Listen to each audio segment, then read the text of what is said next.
귀에서 쨍쨍 찍 뭐 이런 이명에 대해서 오늘 좀 더 알아보는 네. 시간을 가져보도록 하겠습니다.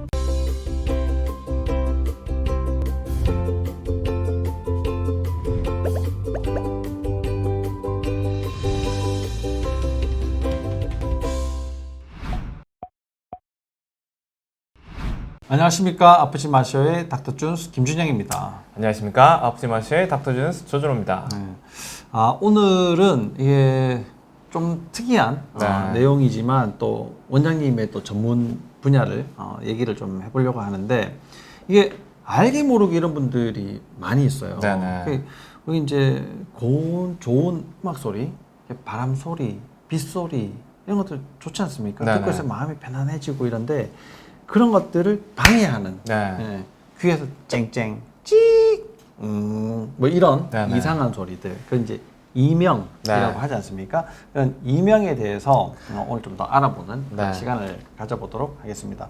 우리 이제 뭐 정신과가 신경정신과, 신경정신의학과, 그다음에 소아과가 소아청소년학과 이런 거 바뀐 것처럼 이비인후과가 이제 뭐 그 중에 두경부외과를 네. 전공하시니까 그 이비인후과 전문의로서 이렇게 이명에 대해서 오늘 좀 자세하게 설명을 해주시길 바랍니다. 그 이명이라는 게 도대체 뭔가요?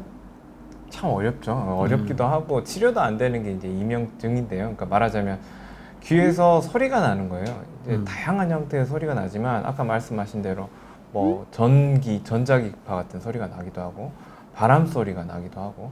근데 이제 이런 것들이 제가 강조하고 싶은 것부터 먼저 설명을 드리면 치료를 빨리 시작을 하라는 게 저는 강조를 먼저는 하고 싶어요. 이유는 뭐냐면 우리가 이제 이런 좋은 소리나 이런 걸 들으면은 오히려 이렇게 행복하고 좋은 감정이 들잖아요. 근데 뭐 이상한 소리고 좀 불쾌한 소리가 들리면 그런 것들에 대해서는 부정적인 감정이 더 앞서게 되거든요. 근데 우리 몸은 결국 정보가 들어가면 반사가 나오는 기계와 같은 시스템입니다. 근데 그 핵심이 뇌간에 있거든요. 이제 뇌간은 생존을 위해서 이제 움직이는 이게 심폐장관, 소변, 대변 호르몬, 스트레스에 반응하는 이런 센터가 있고 그 위에 이제 둘레계통이라는 시스템이 이제 얹어져 있습니다. 보통 이런 걸 설명드릴 때 아이스크림 콘처럼 생겼다고 하는데 이제 콘 위에 이제 이렇게 둘레계통이 뇌관이 둘러싸고 있는 거죠. 근데 이제 걔들이 하는 역할을 뭐냐면 좀 기억을 하고 어떤 보상을 하고 어떤 동기부여를 하고 이런 공간입니다. 근데 그 위에는 이제 우리가 고등 사고를 할 수 있는 이런 것들이 이제 인간이나 영장류들이 갖고 있겠죠. 보통 판단을 하는 부분이 이제 있고요. 그 위에는 이제 하이코텍스라고 해가지고 눈에 피지. 예, 그렇죠. 우리 추상을 하는 이런 것들이 있어요. 그래서 우리가 이제 어떤 감각이 딱 들어오면 일단 뇌관을 먼저 자극을 하겠죠. 이제 아이스콘 밑에서 올라오면 그렇게 되면 이렇게 이제 둘레계통을 통해 가지고 이제 판단을 하는 곳으로 갑니다. 그러면 이제 모든 정보가 처음에는 판단을 다 받아요. 이렇게 판단 받아서 반사를 하고 그 값이 다시 입력이 돼서 이제 출력이 되는데 이렇게 되면 우리가 너무 시스템이 느려지잖아요. 그래서 이 둘레계통에서 그런 것들에 대해서 감정과 기억을 합니다. 그러니까 예를 들면 어떤 특정한 향기가 나는 음식을 내가 먹었는데 배탈이 난 거예요. 그렇게 되면 그 냄새만 맡아도 그거는 바로 피하게 되는 거죠. 그렇죠. 그러니까 이 판단 과정을 빨리 하기 위해서 이런 둘레계통이 존재하는데 이명이라는 것들이 딱 들어오면 그쪽에서 감정들이 부정적, 왜 나만 그렇지, 왜 안 낫지, 어떻게 하면 큰일인가 이런 부정적인 감정이 생기면서 입력이 되면 그 출력이 되는 시스템들이 점점 증폭이 돼요. 그래서 원래 누구나 날 수 있는 정도, 쉽게 말하면 우리가 20대부터는 누구나 기능이 떨어지면서 그런 감각들, 이명 같은 것들이 가끔씩은 들릴 수가 있거든요. 근데 거기에 감정이라는 회로가 더 씌워지는 순간 그게 나한테는 너무 크게 이제 느껴지는 거죠. 그런 것들이 시간과 반복이 되면 그런 것들이 나에게는 너무 큰 불편함이 되면서 여러 가지 시스템들이 다 망가지게 되는 거거든요. 그래서 치료는 어찌됐든지 빨리 시작할 수 있는 게 좋다, 중요하다. 이거부터 이제 말씀을 드리고 이제 두 번째로 들어가 보겠습니다. 와, 지금 제가 이게 난 나름대로 제 전성기다 이렇게 생각했을 때 20대부터 늘 그렇죠. 증상이 이제 생길 수가 있는 거군요. 그렇죠. 야, 이 귀를 좀 조심해야 될 것 같은데. 네. 이거 이제 이명 그러면 귀에서 나는 소리다. 네네. 그러니까 이제 귀에서 이상한 소리가 들린다. 뭐 이렇게 얘기를 하면 소리니까 들린다 이렇게 얘기하는데 이게 귀에 문제인가요? 뭐 예를 들어서 고막이 잘못됐다든가, 네네. 뭐 귀는 또 뭐 이소골이라는 조그마한 그런 이제 소리를 전달해 주는 네. 뭐 그런 부분의 문제에 국한시킬 수가 있는 건가요, 이게? 그렇죠. 이제 이명의 원인 자체를 따지고 보면 너무나 많겠죠. 일단은 보통 우리가 이제 의학적으로 말할 때는 원발성, 말하자면 귀 자체에서 만들어진 소리면 이제 원발성이라고 하고, 귀 이외의 문제가 돼서 하는 거를 뭐 2차성이라고도 하고 뭐 연관성이라고 하고 이렇게 표현하는데, 이제 귀 자체의 문제들은 검사를 해보면 뚜렷이 보이는 경우들이 이제 많죠. 네. 예를 들면 뭐 귀 안쪽에 어떤 염증이 생겼다든지 뭐 거름이 나온다든지 아니면 뭐 귀지가 여기서 굴러다니면서 달그락달그락 소리가 날 수도 있는 거고, 그 다음에 이제 내가 실제로 달팽이관, 특히 이게 청력하고 관련된 달팽이관의 기능이 떨어진 거는 뭐 청력 검사를 해본다든지 아니면 뇌파 기능 검사를 통해서 실제로 객관적으로 확인을 해볼 수가 있는데, 그 이외의 문제들에 대해서는 조금 환자들이 방황을 하기가 쉽는 거죠. 네. 예를 들면 그 주변에 있는 혈관의 문제가 됐든지 그 주변에 있는 근육의 문제가 됐든지, 그러니까 근육이 파르르 떨리면서 나는 소리일 수도 있고요. 그 다음에 그 주변에 큰 동맥이나 정맥들이 지나가거든요. 그 혈관이 지나가는 소리들. 그럼 슉슉 이런 소리가 네, 들리는 심지어는 심장 뛰는 소리, 눈알 굴러가는 소리도 귀에서 느낄 수도 있습니다.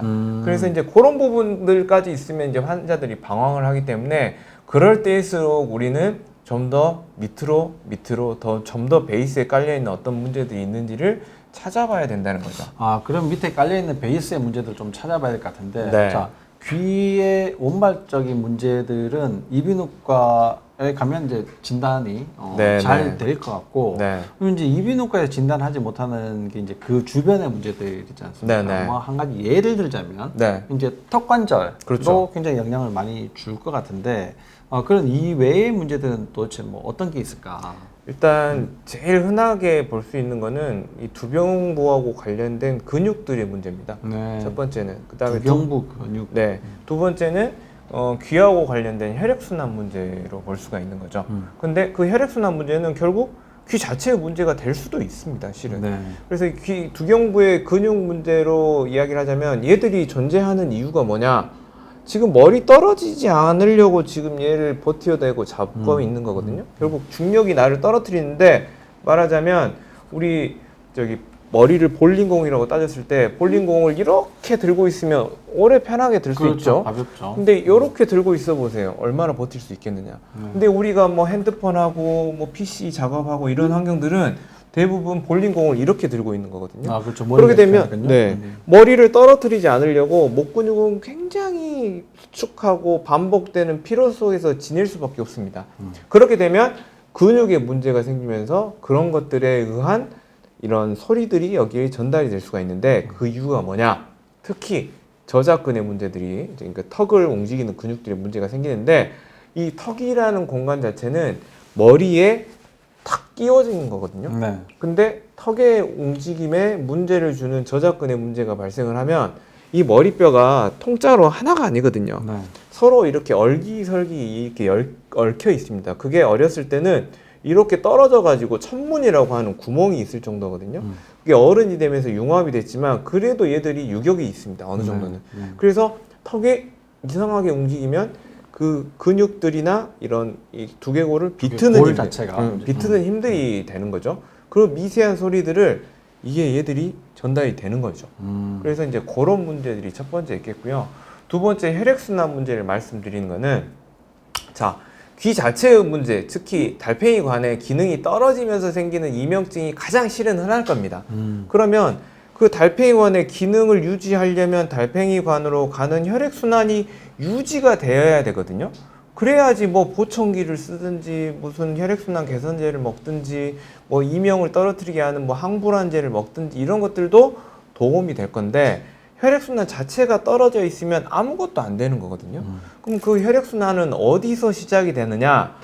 척추동맥이라는 데서 시작이 돼요. 척추동맥. 근데 척추동맥은 어디에 있냐? 이 목 경추의 옆쪽에는 이 바늘 구멍과 같은 구멍들이 하나씩 다 뚫어져 있어요.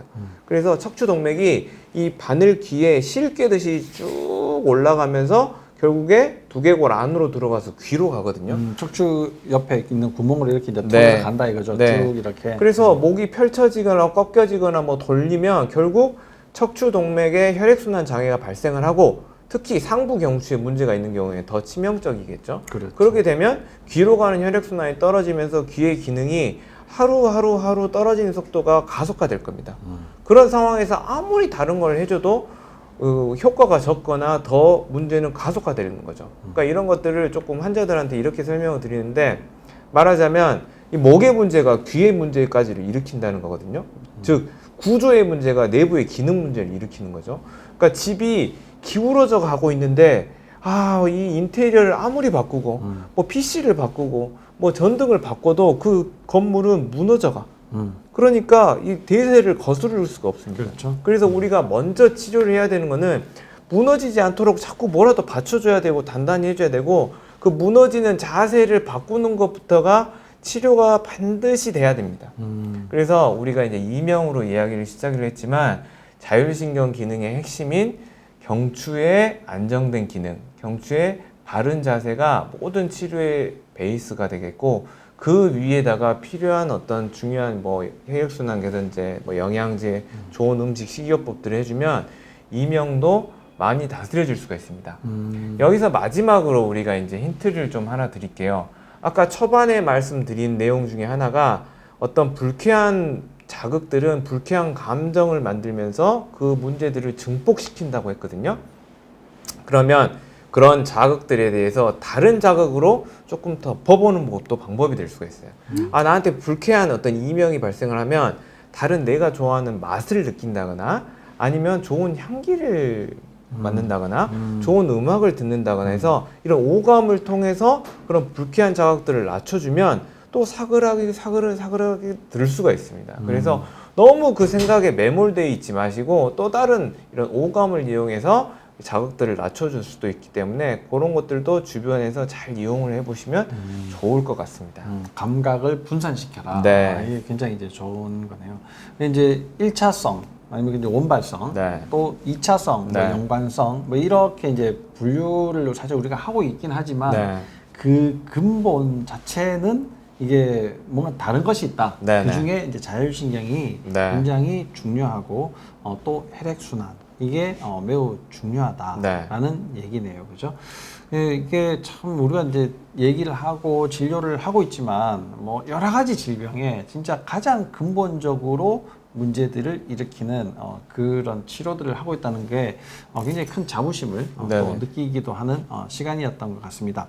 여러분들 이게 치료가 잘 해결이 안 된다 그러면 반드시 다른 원인은 있지 않을까라는 것을 꼭 한번 확인해 보시고, 그냥 이제 섣불리 난 안 되나 봐, 이제 치료를 못 하니까 평생 이렇게 살아야 되나 봐, 이렇게 섣불리 결정하지 마시고 조금 더 근본이 되는 문제를 찾아보시도록 이렇게 안내해 드리는 그런 좋은 내용이었던 것 같습니다. 여러분들에게 많은 도움이 되셨기를 바라고, 다음 이 시간에도 또 유익한 내용으로 여러분들을 찾아뵙도록 하겠습니다.